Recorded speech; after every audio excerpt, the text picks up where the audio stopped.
bigger picture. It's not necessarily about the wartime, about all that. It's about the camaraderie that you get while you're all serving in a foreign country, under duress most of the time, but you have the absolute best time of your life. That's phenomenal. The way you just explained it, tremendous, man. I can't say thank you enough for just explaining it in a way that people understand now. Absolutely. It's a great thing to think about, that you can be in a different world, in a bad situation, and still have a great time. And a lot of people can't even fathom that. And we've got listeners around the world. I think we're in 150 countries right now with this podcast, and they listen from all over the world. And they may be in a terrible situation, and they also may be thinking, "Man, I'm in a terrible situation right now, but I'm actually having a pretty good time too." So it's pretty neat to think that we can be in any situation and make the best of it, and that's the key, is making the best of whatever situation you're in. Absolutely. The saying that comes to mind when you say that is, do what you can with what you have where you are. And that's the philosophy I had every time I went overseas with the military. That is so dad blame true. So true too. Oh my gosh.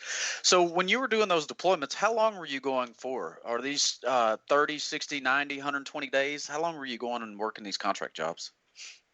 So depending on the contract, they varied in length. One contract was a follow-on for 8 to 10 months. Another one was a full year. And then 2 in Afghanistan, I did about 18 months each. Wow. On each one of those. So yeah, I got down there and I was working hard, and I just kept my head down and my nose to the grindstone, and was doing a lot of work. And there'd be a break at about 6 to 8 months whenever you could get an R&R trip. But sure. For the most part, I'd stay out there as long as I could to keep working. Were you taking your R&Rs and coming back home, or were you actually going somewhere abroad to enjoy the time? A lot of time I did come home, especially there was a lot of special events during those years. When I was downrange, my youngest sisters were graduating from college and high school, so I would try to coordinate those trips home to coincide with those events. Oh, and that's then so awesome.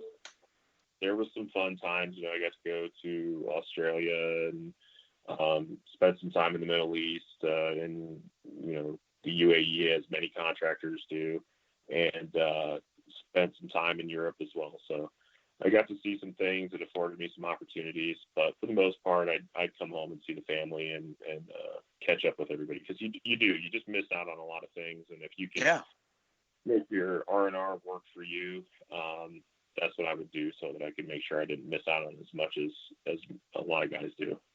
That's so true, man. So you're over there, you're doing this work, contract work, and you're thinking about cannabis while you're doing that? Or how in the world did this happen? How did you end up in the cannabis industry? So it really started to sink in on that second trip to Afghanistan. We had, let me rewind a little bit.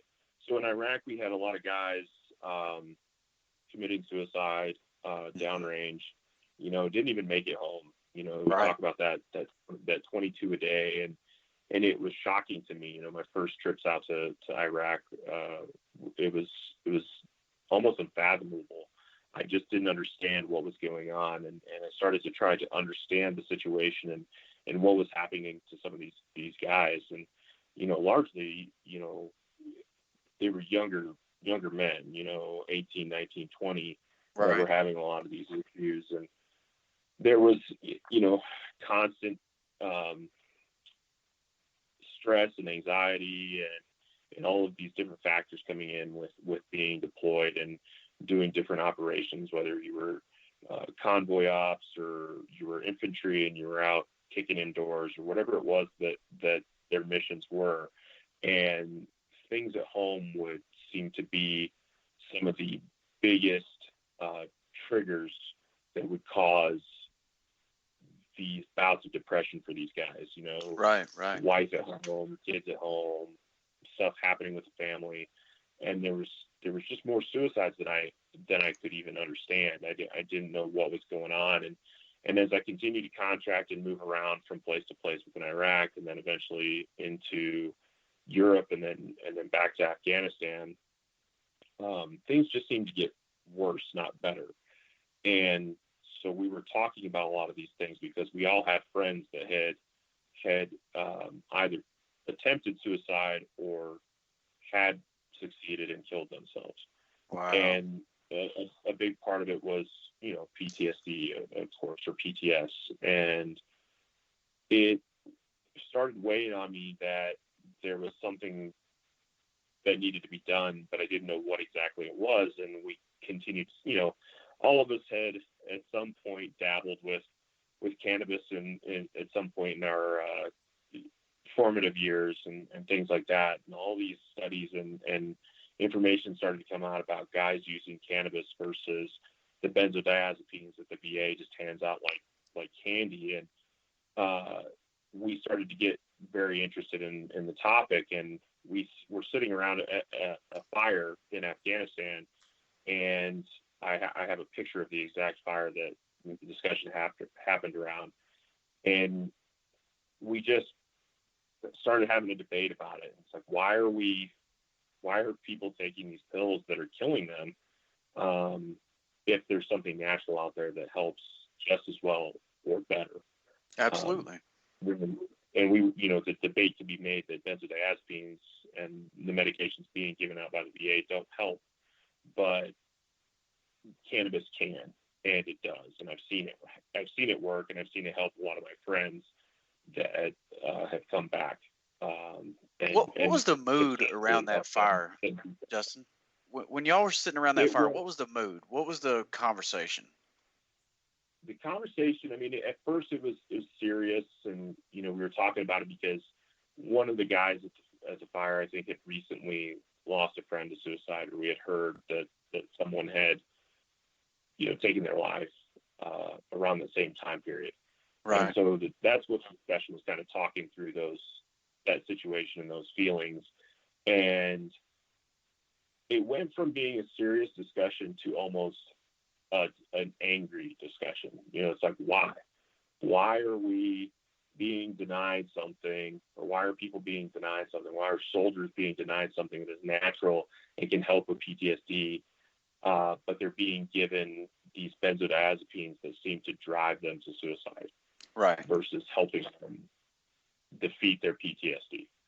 Wow. And it was a really frustrating conversation, because we all knew that there's something more out there, and there's things that can help, even therapy, along with the use of cannabis and some other means other than pumping somebody full of pills. Yeah. And then sending them on their way to fend for themselves. There's more to it. And it just got to the point where there was a lot of frustration around the topic, and that's kind of when I decided that that's what I wanted to try to do when I came home in 2016. I took about 6 months off to decompress and, gain my bearings and figure out what I wanted to do, whether I was going to continue to work in the cybersecurity and information technology field, or if I was going to try to start a cannabis operation to help veterans with PTSD. And unfortunately, I had to do both. Sure. So yeah. I'm still working full time, and we're running this operation full time.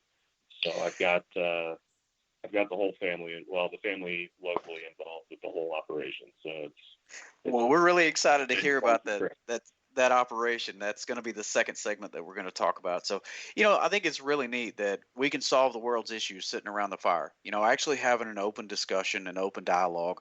Whereas we think about our Congress that can't get crap done because they're not sitting around fires. They're all just spouting off at the mouth and talking trash about the other one, instead of sitting around being like, okay, here's our issues. Here's what we think could happen.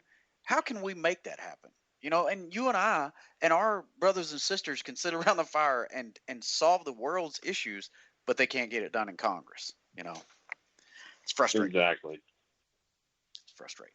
So Yeah. When did you guys get medical cannabis done in Montana? What year? Do you remember what year that was, and how hard was that to get that done?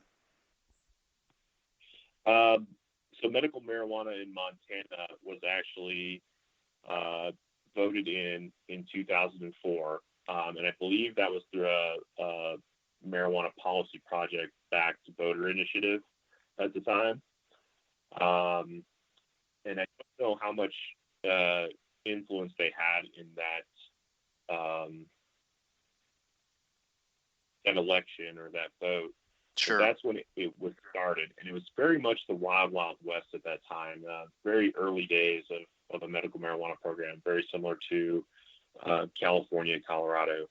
People were growing it. They weren't real sure if they were allowed to have stores. It was just very unorganized and unregulated. And around 2009, the growth had really been, modest or small. Like there really wasn't much there. And so as things started to relax in the federal government, as the Obama administration put out those directives to, ease prosecution of medical marijuana. Yeah, the Cole memo. Yeah, the Cole memo and things of that nature. Things started to open up a little bit. And I think it was in about 2011, the state government decided to go a little bit towards the crackdown side of legislation, and Okay. they tried to severely limit the medical marijuana program here in Montana. And what they had put in place, which resulted in a lengthy court battle, was that providers could only provide for 3 patients, and they were not allowed to accept monetary exchanges for that medicine. Wow. So, That is so crazy. And I'll tell you what, this is a perfect segue into our second segment, Justin. So tell you what, guys, hey, tune in for the segment 2 of Justin TURCOTTE and the Ember. We're going to talk about Ember, the medical cannabis dispensary that they've got in Montana. We're going to pick up right there at 2011, and we're going to rock and roll. Stay tuned here with the Veterans for Cannabis podcast. We'll see you on episode 2. Line over there, over there. Send the word over there. That the Yanks are coming, the Yanks are coming. The drums rum-tumming everywhere. So prepare, say a prayer. Send the word to beware. We'll be over, we're coming over.